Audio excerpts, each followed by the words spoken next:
It's third and already in this young season. It's definitely a sign of a good team. Yeah. You know, when you can come from behind late. But the message in the outfield is winning will mask deficiencies, and it's my job. It's our job as coaches. It's our job as captains and leaders. We have to address some things. So I'd much rather address them after a win, and I think I got their attention. And I think the game tonight should have gotten their attention, but obviously believe in this group and see the upside and the potential. When you don't necessarily play a great game, you don't pitch a great game, you're not great offensively all the way around. We just didn't play a great game, but when you got offense and you got guys that can hit and you can score late, which is why the last 3 outs in baseball are some of the hardest 3 outs to get, because when good hitters lock in and when they're focused and everything, you got to earn it, and we earned it late. I just got to address some of the things that went through in the earlier innings. You have a guy like Hartman who's had a couple tough starts now. What's your approach with him as you move forward? I love Colton, man. I think he's got so much talent. I mean, Cade McClure is on that All-American wall from what he did on Tuesdays.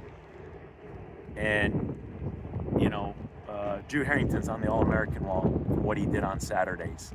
Like, you don't have to be the Friday night starter to be the best pitcher on a team or the best pitcher in the country.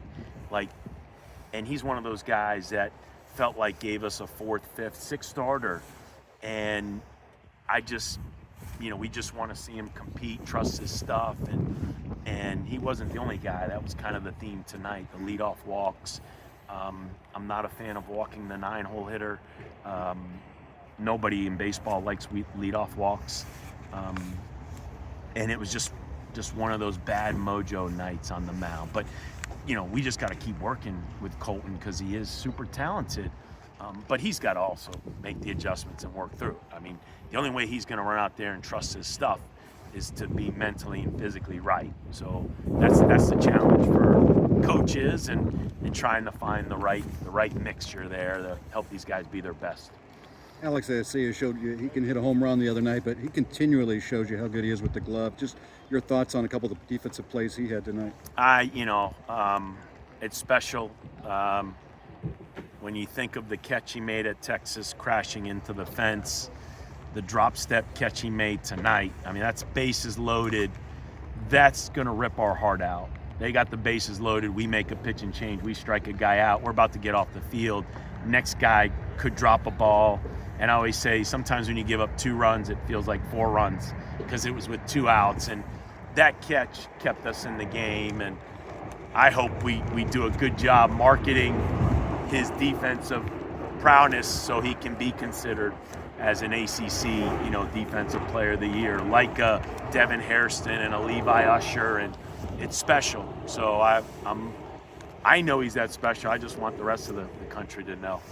Throughout the game, not only just that play that he made the really great play to turn the double play up the middle, keep his foot on the bag. You had Pike made that great catch turn and gun a guy down at third. I mean, the defense really kept you in the game early and in the middle innings to give your offense a chance late. We're very good defensively. A lot of our errors, I'm not blaming the pitchers because I think we have good fielding pitchers and we take so much pride in our PFP, but a lot of our errors are kind of silly, bunt plays or pickoffs, and those are things we just have to address. We have skill, but no, you said we play good defense. Where we rank in the country, and I'm not a big fielding percentage guy. It's about making plays when the game's on the line, and we show at times that we have the ability to do that, especially, immature kids or unprofessional kids drag their bat around and you see a drop-off in their defense. We've got, I can't accuse anybody yet of, now we got a lot of guys hitting well, but not everybody's hitting well. But we got a professional group. They run out on that field, man. They're ready to make plays, and that is a sign of a good team. It's not all the guys on the mound. It's a collection of pitching and defense, and it goes hand in hand. And you're talking about hitting. You found a good one in Jake Munroe. I mean, consistent throughout the season, and now obviously clutch as well. Yeah, I mean, it's fundamentally there's things he just does so well that I hope other hitters gravitate to, young hitters learn. If you watch his BP, it's just very professional. He's not a what I call a feel-good hitter. He's not taking a feel-good BP. He's not just trying to yank balls.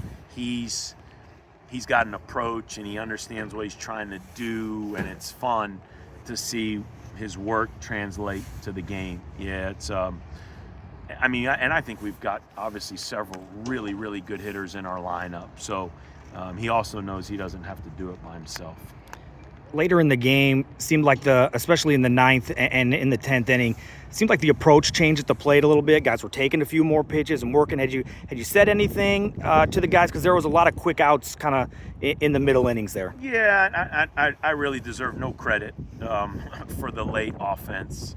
Maybe give it to Coach Snyder and Coach Rabel. We're pretty aggressive. We let guys swing freely. I mean, there's times we need to take, and we talk about taking, and we'll ask them to take. But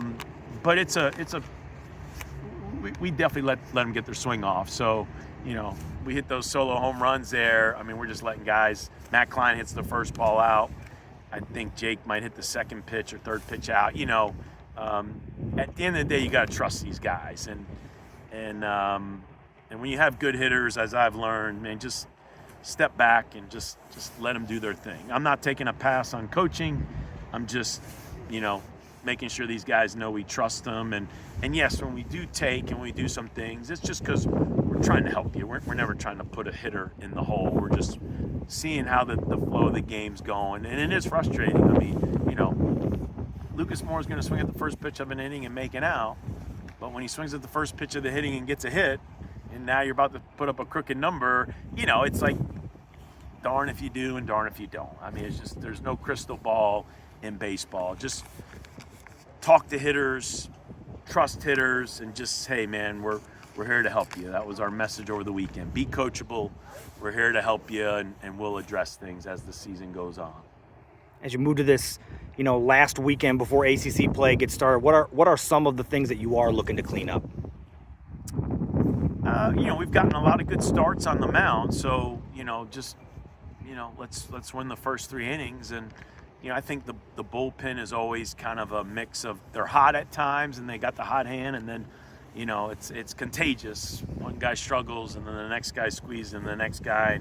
Unfortunately, that's contagious too. But we've made it clear. I mean, this is a darn good pitching staff.